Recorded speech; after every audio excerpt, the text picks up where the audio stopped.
Hello, everybody. Welcome to this webinar about the new upcoming alternative proteins criteria. We will start in 1 minute or two. This is just to welcome everybody and to be able to start the live streaming just on the hour. So just a couple of minutes or 1 minute before we start the live streaming.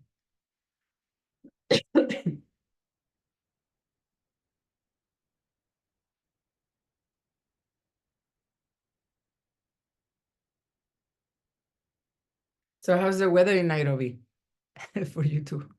Oh my God, it's the best weather in the whole world. I have stayed in many places, but I haven't seen a weather like Nairobi. I don't know how they got it so perfect. I don't know, Tom, if you agree with me. It's the eternal spring, right? It's never too hot, never too cold. Although I have to say, this last week it's been torrential downpours every single day, which usually January is the dry season. There's not supposed to be any rain at all, and we've had just continuous downpours. So it's kind of scary, you know. It's one of those things where you really see climate change happening on your front doorstep with the changing weather patterns. But apart from that, I mean, right now it's delightful. It's very sunny and warm, and yeah. And as of course, as a British person, I love to. I have to go outside when it's sunny, so I never get any work done. That's very, very good to hear. So yes, welcome everybody. I imagine people are now joining, and we'll soon have the live streaming of this presentation on alternative protein. Welcome to this webinar. And yes, let's get started with our presentation on the new criteria on alternative proteins that still is on public consultation, and we can discuss briefly the main elements of the criteria, and then there will be time for a panel discussion with our very excellent panelists that we have today. So the alternative protein criteria has been developed through technical working group, which involves the contributions from top experts from many different perspectives and backgrounds. And we're very lucky to have with us today for this webinar, two of the members that have contributed immensely to the development of this alternative protein criteria. That after the main presentation today, we will have a time for big time to discuss different questions, and then also to answer questions from the audience. So we have with us today two esteemed panelists. Both of them, by coincidence, are based in Nairobi, and we were just discussing how beautiful the weather is there compared to other places. We have Aditi Burkeji, who is the director of the Climate Impact Platform in the CER system, a global research platform that works for a climate and food secure future. We also have Tom Chapman. Welcome, Aditi. We also have Tom Chapman, who is advisor on ESG for the good environmental, social, and governance elements on sustainability for the Good Food Institute. And Tom has a lot of experience in advising companies and investors into strategies for aligning sustainability, environmental and social aspects into business strategies and investors. And he's also contributed some publications into the alternative protein space, the first ESG framework on alternative protein, actually. So we have been super lucky to have both of them in the technical working group, and we're super lucky to have them today for the panel. So I'll just start straight into the presentation so that we have plenty of time later for the panel discussion and for your questions. And I'll just introduce myself, sorry, also. I'm Reyes Tirado. I'm Agri-Food Lead within Climate Bond Initiative, and leading the team that is in charge of developing the criteria and then making sure that the criteria has an impact into the investing community. So today, objective, introduce the alternative protein criteria and its public consultation so that we can get as much participation as possible. and input from as many of you as possible. In the agenda, we will have an overview of climate bonds and the criteria we're talking about on alternative proteins, the whys and how of public consultation. Then we will go to the main part of the webinar, which is the panel discussion with Tom and Aditi, and then we will have time for questions and debate. What is a climate bond initiative, in case you don't know us yet? So we are an NGO that works for mobilizing capital to the green solutions that we need to align the different economic sectors with 1.5, with a safer climate. Within the standards, one of the things we do is we create standards that provide the definitions of what are credible climate-aligned activities of measures that can help in decarbonizing the business in many sectors. So the transition plans that are being put together to make sure that our emissions drop and we're able to create a sustainable future for all. We certify with these criteria that we develop and standards, we certify companies, but also the instruments, the financial instruments that make possible the action to align with climate requirements. So we certify bonds and loans and also other financial instruments that we'll talk a little bit in a moment. We help with these criteria and these standards, and with the wider work we do, we help institutional investors and with their climate investing frameworks. We have different partners, and we work with many different financial institutions, multilateral development banks, and investing managers to really align and collaborate into how can we make this advice and this guidance as practical, as flexible as possible. We also work with the criteria not only with the issuers of those bonds, but also with second-party opinion providers who are guiding into what to include in those plans, with rating agencies, and then also with policymakers, because we also, from the criteria, we then advise different platforms on sustainable finance, taxonomy development, for example, and then ministries when they are putting together those plans to align the investments with climate requirements. Within climate bonds, we covered the main sectors within the economy that would need to shift their transitions towards climate. But one of them, key one, is the Agri-Food Systems Transition Program. It started in 2021 with the support of the Gordon and Betty Moore Foundation, and it aims to develop this guidance so that we can transition to this net zero, resilient, sustainable future. Part of this program is developing different criteria for the agri-food system. We have developed agriculture production criteria, deforestation criteria, food system, food value chain criteria, and now this one on the alternative proteins. The alternative protein criteria is going to be launched in a couple of months after we finish this process on the public consultation. The process started last June, and over this month, our analyst, India Langley, has been coordinating and really doing brilliant work in the background research and the outputs that we have within this criteria. Sadly, India was going to be here with us today to present the main elements of the criteria, but she's fallen with the flu. In the UK, she's based in the UK, where the weather is not as nice as in Nairobi or Spain. So sadly, she cannot be with us today, but she's available for any in-depth questions into the future. I'm sure you'll hear from her in another occasion. So who have we developed the criteria for? So basically, what are the stakeholders that can really make use of these criteria?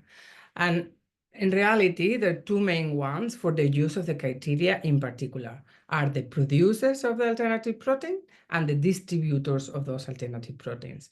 Basically, producers are those who manufacture or produce in the alternative protein. They can be specialized, so they're only producing alternative protein, or can be diversified, that they're producing other things also. And then also in the value chain, we have included the distributors. So are those, for example, within the retailers, on the food service, or the traders who are dealing with alternative protein. But the criteria can also be used by other stakeholders. And again, it can be used by second party opinion providers, by banks, and by other institutions that want to include this framework into guiding how to direct investments into alternative protein. What is the scope of the criteria? So in the alternative protein value chain, you will have from the beginning the upstream elements that go into the criteria in the producing of the different proteins, and then you have the manufacturing and the distribution. And basically, we have aimed to include as many as possible of these stages within the potential users of these criteria. And it would include, for example, upstream the ingredients and inputs that go into the production of the criteria, of the proteins, and also the research and development across the different elements of the value chain. So again, for producers, including the ingredients and outputs, specialized and diversified, and then for distributors, retailers, food service, and traders. And we will see in a moment, and you can see in the criteria, which is in the link in the criteria document, then the link you can find on the comments, the different many detailed options that investors can go for when they want to invest in alternative protein. So just very basically, what is considered an alternative protein? And of course, we tend to think of the more modern form of alternative protein, which could be cultivated meat or fermented fermentation-derived proteins, your corn if you're in the UK or other things like this. But also we have included the more traditional simplified form of alternative protein, which is whole food plant-based. So we will have the nuts and the legumes. It can also include the fungi-based proteins, traditional plant-based like the soy milk or the tofu, and then novel plant-based. So in this spectrum of different innovations, we want to include all of them. And then also we have included blended products. And this is an upcoming product that is getting more interest, which is a mix of alternative and traditional protein that are from animal origin. So as far as there's the 60% replacement of the meat protein with alternative ones, those products could also be eligible under this criteria. We have excluded, though, productions that are for no food or for non-human food. So, for example, excluding alternative proteins that go for feed, for animal feed, for example. Okay, so then the main element of the criteria, those are like the preliminary elements of the criteria, but the main element of the criteria are two. One is the eligible measures for bond issuances, and for these kind of issuances, you will have use of proceeds, which are the pots of money that go to the different specific measures. And this is where we define how these bonds can be structured in a way that is credible in terms of climate alignment, and at the same time has the potential to scale up and promote this particular sector within the climate change debate. So we have a flow chart in terms of decision making, in terms of how the criteria could be applied. There's two preconditions. One is that the land that is used for the production of the protein should be deforestation free. Second, there must be an intensity threshold in terms of climate gases to avoid the most intense products that might not be a climate saving strategy. And that threshold in carbon intensity is 4.2 kilos of CO2 per kilo of product, and it's quite lenient in a way. Around 80% of the alternative protein that are being produced at the moment would fall below this threshold. So it's quite open in terms of allowing for many producers to be part of this. And then the main part of the criteria are the eligible measures under some big subheadings. And you see the subheadings there. So there could be investments for substitution of some traditional proteins, for energy efficiency and energy sourcing, for raw materials, for practices that are around waste and circular measures, and then research and development. This is for the producers. And within each of those categories, there will be, and you will see in the criteria document, tables where you see the different interventions that could be applied and what are the thresholds and compliance demonstration elements that would need to be included into these structures. And then for distributors, for the retailers, the food service, there's other 4 categories that are around diversification and availability of the proteins, the promotion of communication of those new products, tactics to nudge consumers into choosing these products, and also around transparency. And then once the measures that can go for use of proceeds are defined, then you just have to go through some safeguards in terms of not doing significant harm on adaptation and resilience, on water, on biodiversity, on nutrition, social aspects, and animal welfare if it is for blended products. So it may look like it's more complex than in reality is. And I always say, being a foodie myself, that this is like a menu of opportunities where investors and companies can pick from to decide what is the portfolio they want to create to transition or to invest into, in this case, alternative protein solutions. We just created a couple of examples of what a bone like this would look. This is just our imagination, but it's based in current things that are happening at the moment. And this, for example, is around the potential sovereign or municipal bond in the UK.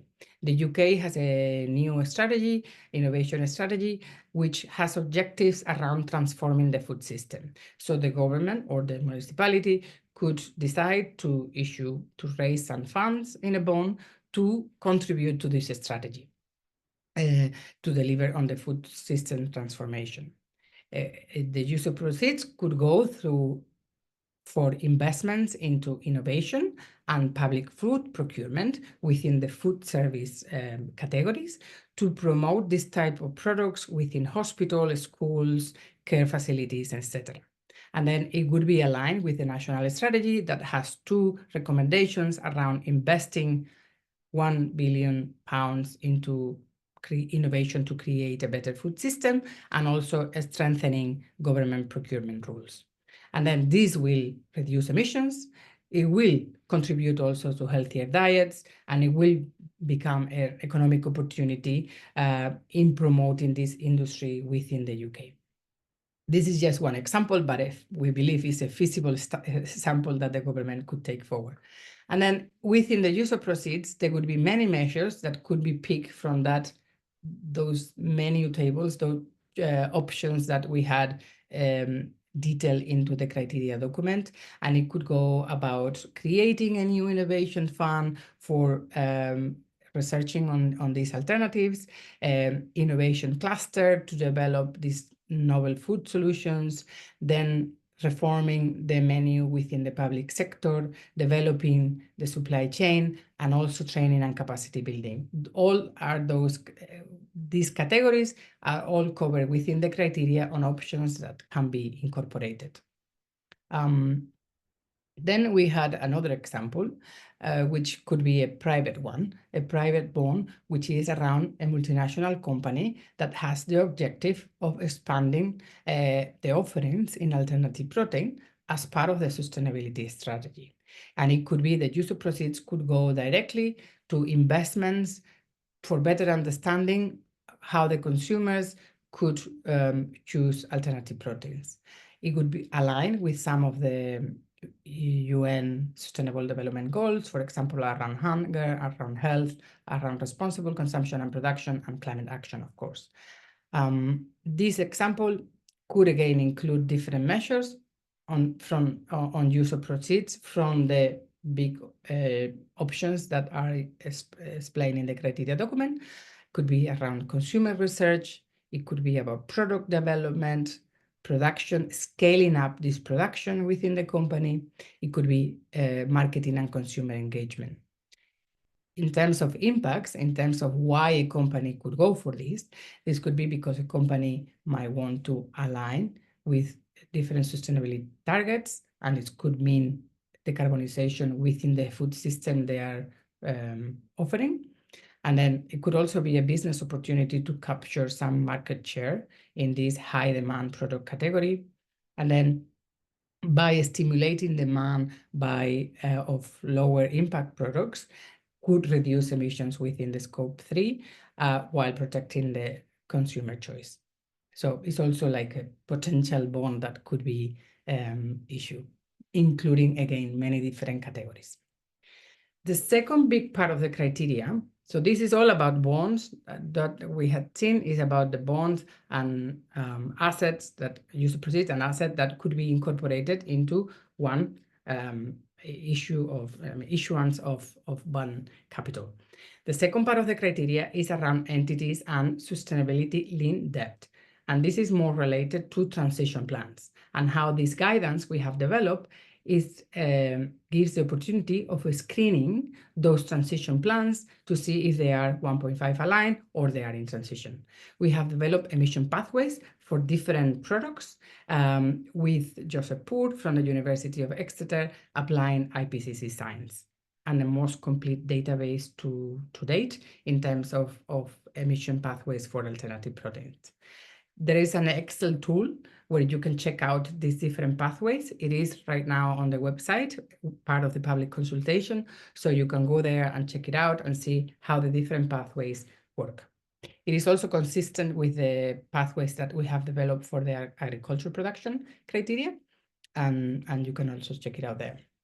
Just to very, very briefly say that this entity and sustainability linked debt certification has two possible labels within the standard scheme in climate bonds. One label would be for those who are already within the transition space.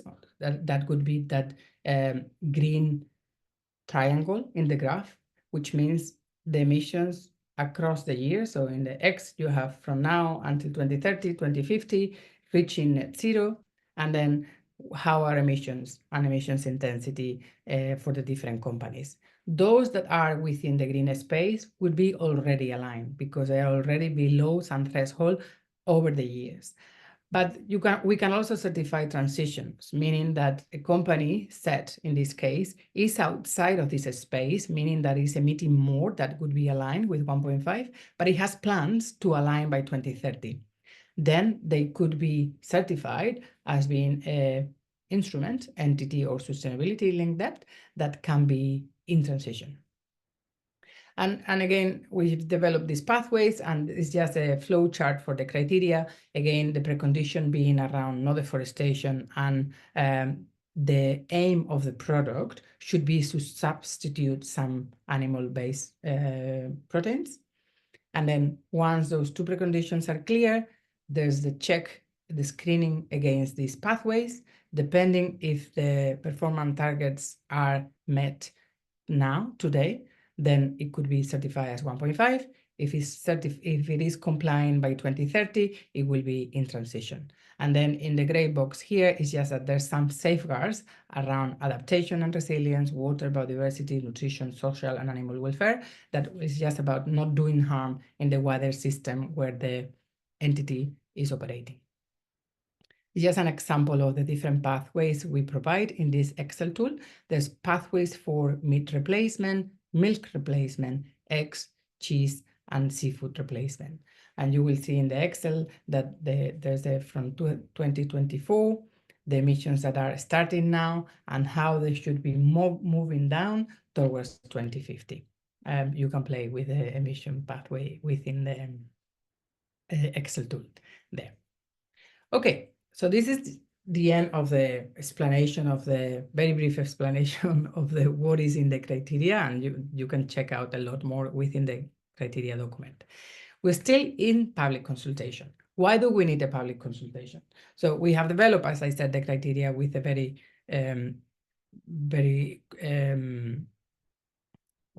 high expertise of the members in the technical working group and in the industry working group, feedback from them. But we also want to open this up so that we gather more feedback from industry and experts so that we make sure that the criteria is as robust, as practical for market as possible.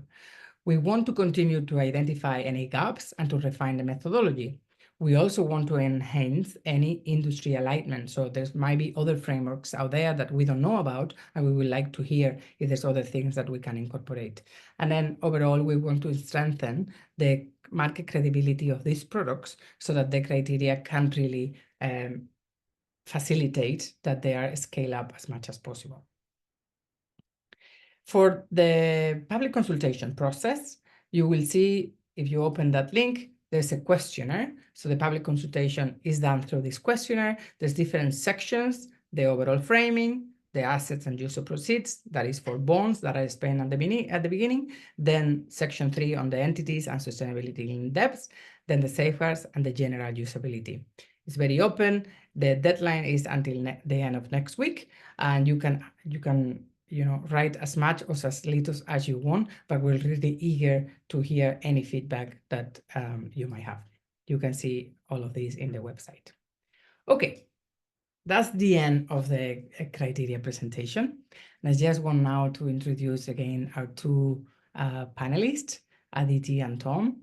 And we have a set of questions to go through, and then we'll open to questions that we might have from you guys.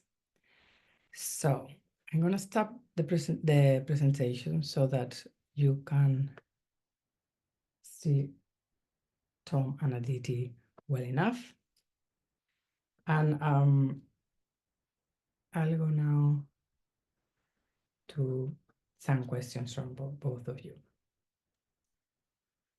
So Tom, you've been working on alternative proteins for a while, and then looking into investments and how the sector could be scaled up. What could you say could be the most significant barriers to scaling up this sector, and how can sustainable finance help in addressing those barriers? Over to you.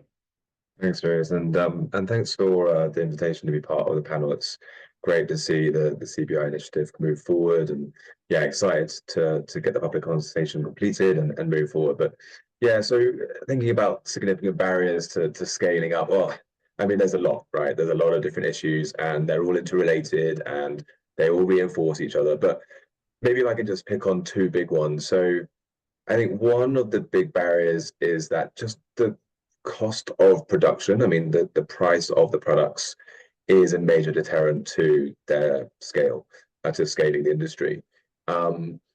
In order to improve this high cost of production, we need a lot more investment in R&D, in innovation, to improve the efficiencies of the manufacturing process. And I think, if we draw parallels to two different kind of industries, renewable energy and electric vehicles, the amount of investment that's gone into those industries is, it completely blows out the water the amount that alternative proteins have. I mean, in 2020, I think private capital investments alone for alternative proteins was only 12% of what was in electric vehicles, and only 5% of what was in solar and wind.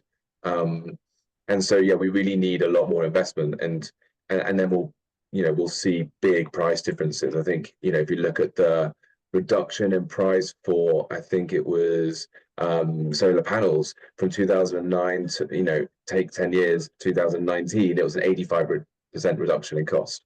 And that was driven by huge amounts of investment in R&D. And then another part of that is the inputs in energy, right? And what's great about these criteria is that they do provide financing to improve the efficiency of input production. So, protein extraction or feedstock exploration, as well as improving energy supply, which are other major drivers of both the cost of production, but also the environmental impact of these products as well. And then the second big barrier is consumer acceptance. Many people they're really kind of unfamiliar or concerned, or the taste isn't quite right, the texture's not quite right, doesn't hit nutrition.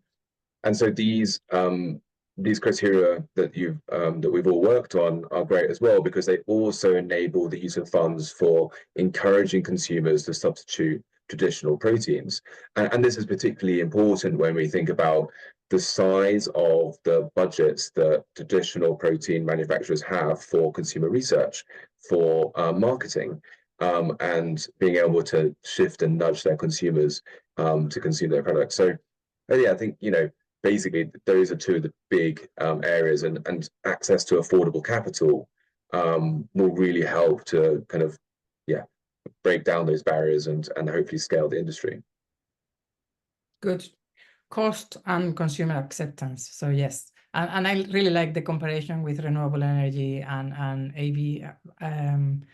So yes, but we need food every day compared to those. So really is something where the capital should be flowing a lot more.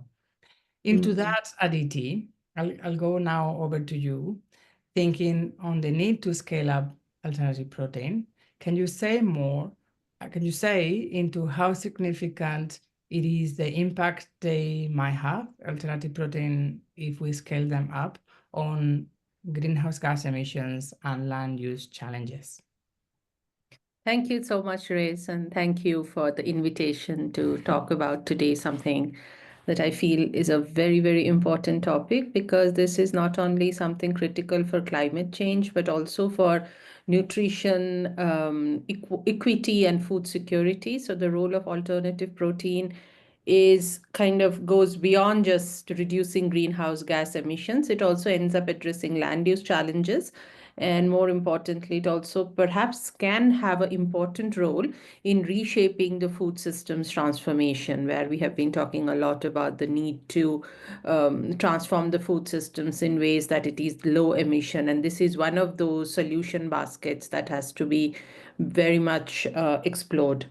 So, like animal cultivation, particularly industrial animal production, livestock production, contributes to 15 to 20% of global. It's the biggest source of global greenhouse gases within the agriculture sector. The agriculture sector overall, the agri-food sector overall accounts for 1/3 of emissions, and the biggest part of it actually comes from methane via livestock production.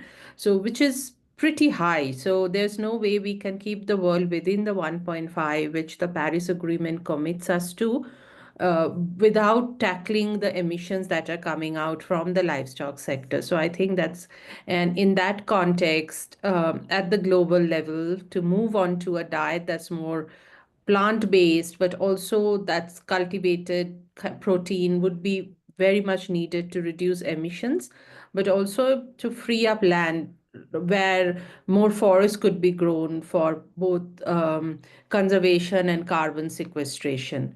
But I do wanted to say a little bit about the importance of remembering that there are two aspects of it about the protein consumption overall. Animal source protein consumption, like pretty much everything in the world, and we know climate change is driven by inequality in consumption. I think animal protein consumption epitomizes that inequality like nothing else. For example, there would be high income countries where average per capita consumption could be as high as 80, 100, even 150 kilos of animal source protein per capita per year, compared to less than 10 kilos per person per capita in sub-Saharan Africa, where we work in the CGIAR, for example. So there is that aspect. So some people in the world are eating too much, which also has very, very negative health implications. And majority are eating too little. So I think the idea would be to converge to standards, nutritionally safe standards of animal source protein. And this is where, again, alternative proteins can play a bit different roles. In high income countries, it can play a role of reducing consumption. And in low income countries, it can actually play a role of increasing consumption. So I'll stop there. And I wanted to say both greenhouse gas emissions, role in freeing up land for carbon sequestration, and from nutrition. I think we cannot forget the nutrition angle. So thank you, and back to you. Thank you, Aditi. Yes, I think you make very important points there, that this is about climate, is about land, but it's about equity also. And alternative proteins actually can be a strategy for climate justice, because it also would hopefully contribute to that work in decreasing different access to food in different regions. additive, for the audience to know, has been very influential within the IPCC process in the sixth assessment report as an author. And we're super happy to have all that knowledge part of the technical working group. And in the IPCC report, actually, on mitigation, there's acknowledgement of the role of going to sustainable, healthy diets as a very big, important strategy for climate mitigation and beyond, as Aditi says. So it's also about land, biodiversity, and very importantly, about human health, nutrition, and food security. Into that, Tom, I would like to go back to you to see if you can expand a bit into how alternative protein sits within the much wider strategies around food systems, decarbonization, and mitigation options that we have within the food system. Yeah, thanks, Grace. And I think Aditi, it's building on some of your points there.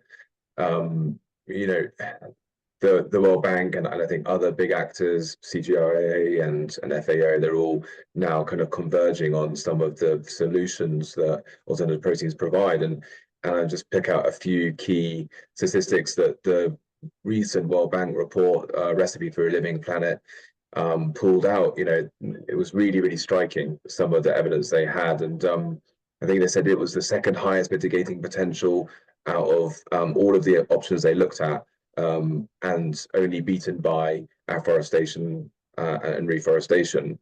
And then when they looked at it against meat and the different solutions there are for meat production, it was 9 times more. Alternative proteins were 9 times more effective than the second most promising intervention, which, of course, you know, was to reduce the methane through ruminant feed digestibility.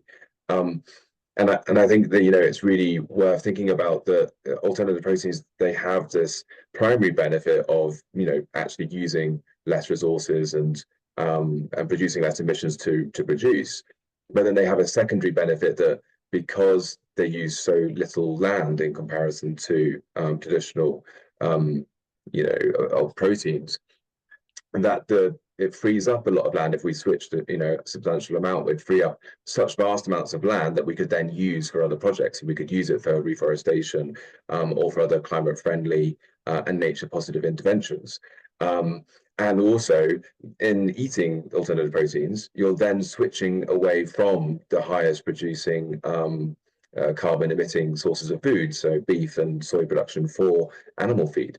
So it has this knock-on effect of having many, many more climate impacts or positive impacts.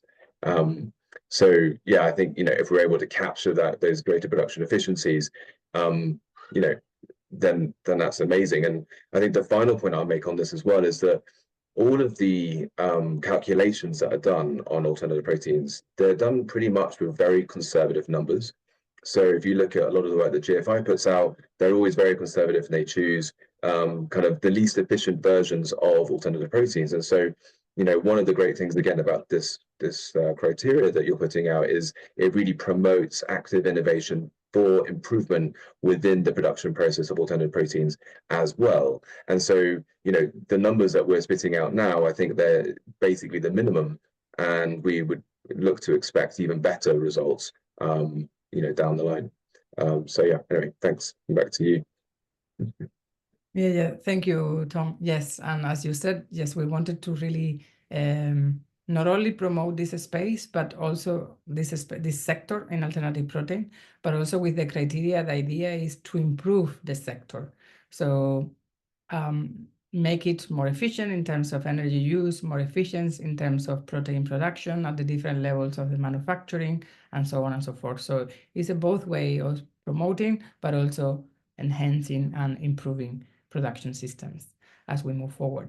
And there's a question from the audience that goes into that line. So maybe I will just address that now before we go into more questions for you guys. The question is around how did we define the threshold of 4.2 kilos of CO2 equivalents per kilo product in setting for the use of proceed measures. The product that we are aiming to improve should have a target of being below this number by the end of the bond issuance, let's say. And I'll open also to you in case you want to add, but I'll just explain, and this is something that India Langley, the analyst that has been coordinating all this work, did a lot of research, and we did a lot of consultations on this. The idea was that we wanted, as Tom was explaining, to improve what is currently in the market. So it's a threshold that is around the proteins that we can substitute. So it's based on the emission intensity from the least emitting meat products, which is chicken.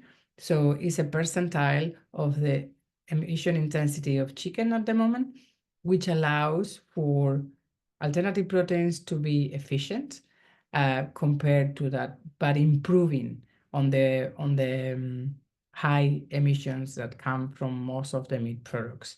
So in a way, it allows us to go for products that consider green products within the alternative protein space that will be emitting less than the best chicken producers are performing in a way, but they also allow for a lot of space for improvement. So for example, it could exclude the most energy intensive culture meat at the moment. But in general, and the analysis we have been doing that India has been leading, we see that between 75% and 80% of the alternative proteins that are produced now would fall below this threshold. So we are still encouraging a lot of scaling up of the things we have today. We are excluding the worst performing, but we are encouraging for that improvement. And at the same time, we want to signal that, yes, there's a very large need for finding products that will substitute the worst performing meat proteins that we have in the market right now, that could be like very high emitting beef, for example, in not very efficient systems. They should, I mean, with the agri production criteria, we also have pathways and measures there to increase those. So it doesn't mean that we are excluding beef producers, for example, from the ability to issue bonds, but within the alternative protein space, it will mean that we aim to encourage the substitution of these products.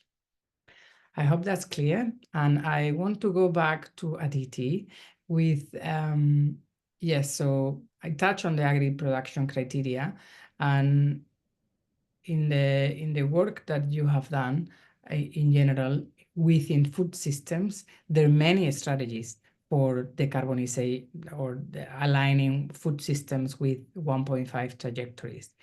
Can you say about the wider context of food system climate action, both mitigation and adaptation, and where alternative proteins fit within that broader context? Thank you, Race, again. And like Tom, I would also like to say that there is actually now a lot of broad agreement among the food systems players. So the World Bank's report that he quoted, FAO had a report around released around last COP on 1.5 degree pathways and SDG 2 and 1.5. And the CGIAR also led this report called the Breakthrough Agriculture Agenda, where alternative protein was a chapter. So the way we look at it for food systems transformation, we feel that there are at least 5 different pathways. And the first pathway is around reducing excessive consumption when that consumption leads to suboptimal results. So within that, within the food systems, one important example is overconsumption of animal source protein, which then leads to all kinds of health problems. But also included in that is over application of fertilizers or other inputs. So basically optimal use of a certain thing so that its health impacts are also good. The second pathway is around technologies and approaches that can lead to better incomes and livelihoods for smallholder farmers. Again, our work is very much with the smallholder farmers in the global south. So that's the second pathway a lot of our work takes.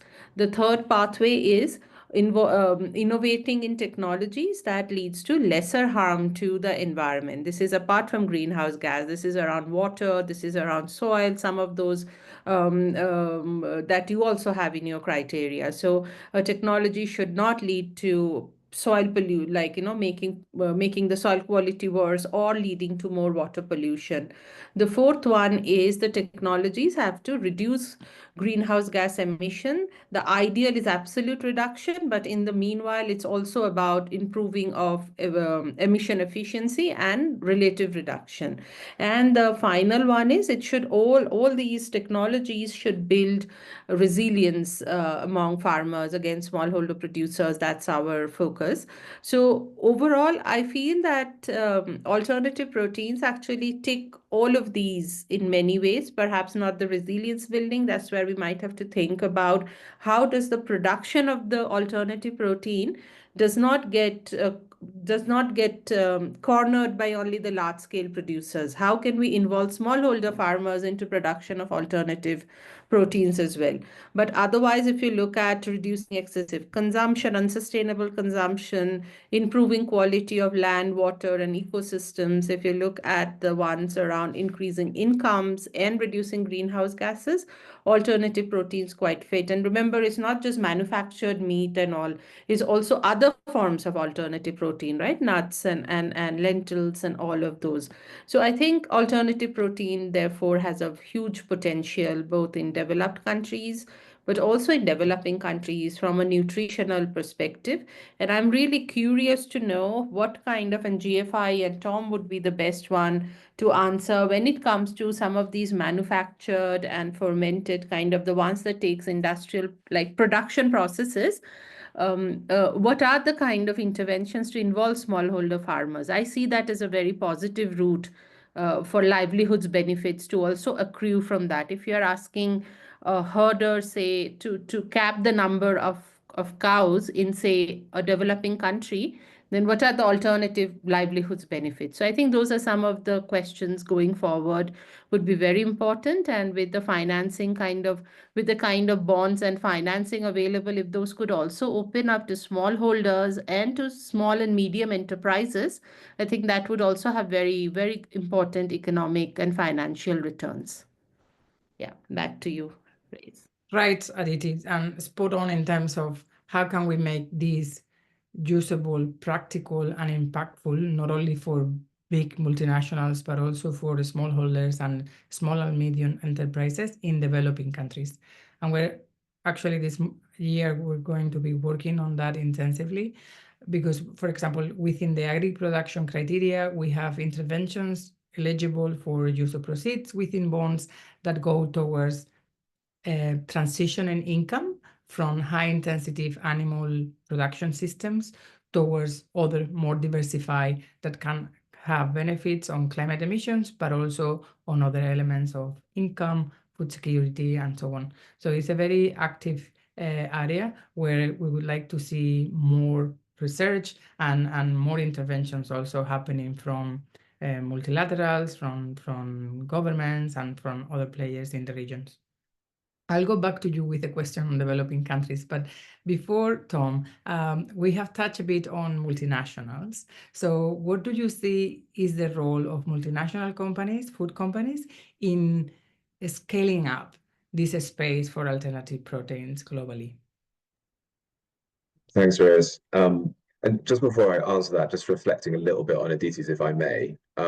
Please. So as an advisor with GFI, I'm not involved in everything that GFI does, but I am involved in some other activities. And recently, I've just finished writing a paper on alternative proteins in Kenya and looking at what are the options for alternative proteins, what are the market challenges, what are some of the opportunities.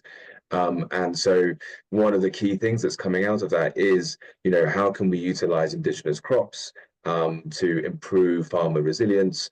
A lot of the alternative protein crops are regenerative crops as well. They fix nitrogen, et cetera, et cetera. And then how can we build the systems around that so that they can have off-taker agreements to ensure that they have somewhere to sell these crops to.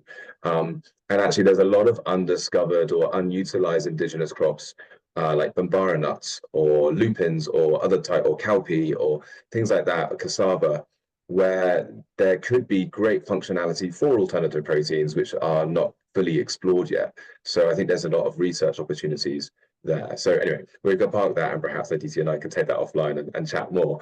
Super interesting. But just thinking about large multinationals, I mean, I think that's one of the fascinating things about the food system, right? Is that it's controlled essentially by a group of very large companies. And the food system operates on very small margins. And so it's very difficult for new players to get a foothold in that market. And as a result, the multinational companies have an incredible power to drive or maybe not drive systemic change. When I was thinking about this, what are some of the key levers that they have at their disposal? Well, I think just to point out 4 key levers of multinational companies. One is the distribution networks that they have. They are able to apply a lot of pressure on their suppliers, and we can already see the EU creating legislation in order to enforce that, transparency on deforestation, on supply chains, etc. They also have incredible marketing and brand, marketing capacity, but also brand recognition. And a lot of these companies as well are really excellent at tailoring their products to specific markets. And so there's a lot of power to be able to persuade and influence consumers based on these localized products and changing these products into alternative proteins and influencing consumers in a really positive way. The other thing is they have a lot of technical capacity. So they have a lot of data on their own processes. They have a lot of technical skill in order to understand how to reformulate products. And we're seeing more and more in the EU and the West generally conversion of standard branded products into plant-based. And one example, for instance, pretty much all my friends say that the Hellmann's mayo, the vegan mayo, is better than the original mayo. And so it's the knowledge they have on the different ingredients that they use, on the production processes, the skills they have in their staff in order to reformulate products is really unparalleled and gives them such an important role to play in understanding how they can substitute certain products. And then the final thing is just their manufacturing capacity as well. So understanding how it works, understanding what they have, and being able to scale production quite effectively once they do find a product, I think also lends itself to the power they have in order to create wider system transformation. So I think they have a really important role to play, and hopefully sustainable finance and initiatives like this will encourage them to drive into that market and start capturing and leveraging some of their power. Thank you, Tom. Yes, very much very good points there. And I really hope that this will be picked up by some of those multinational companies and start to really implement within their investment portfolio, these kind of things. But we're seeing exciting things already in the European market, for example, with some retailers having targets for decreasing and increasing the amount of increasing the amount of plant-based protein that they are offering, while hopefully decreasing the amount of animal proteins without affecting health or nutrition. So yes, it's a space where we hope to see, and we're seeing a lot of movements. So some hopeful news there. I wanted to go back because again, these things are kind of more developed within the developed world. How do you see, Aditi, that the scaling up of alternative proteins could be delivered in developing countries? So what could be the role there, and what are the opportunities or challenges that you see in developing countries for this particular sector? Yeah, I think that's a great question. And for one, the part of the alternative protein, which is like plant-based diets around lentils and nuts, we have to remember that for a large majority of the world, that is what the diet is. Large part of South Asia, where I come from, the diets are vegetarian, and lentils are often the only source of protein. So there is a kind of, alternative protein. It's just that it's been there forever. For the remaining, the manufactured part of it, and I agree with what Tom was saying about the reach of the multinational companies. In the developing countries, if a lot of that production can take place in the developing countries, if there could be skilled human resources who are doing that in the developing countries, producing them near where the consumption will happen, I think that would be a very good trajectory. I also see the role of alternative proteins in many of the conflict situations. So where food aid goes, so how can we work with larger UN organizations and make these as a part of, because you have to really provide food in these very difficult circumstances in a very compact way. So perhaps alternative proteins have a role there as well. So, and finally, as we start moving more seriously into low emissions agriculture, it is almost inevitable that some farming activities have to be discontinued. And one of those things that could be discontinued would be high emission kind of animal farming.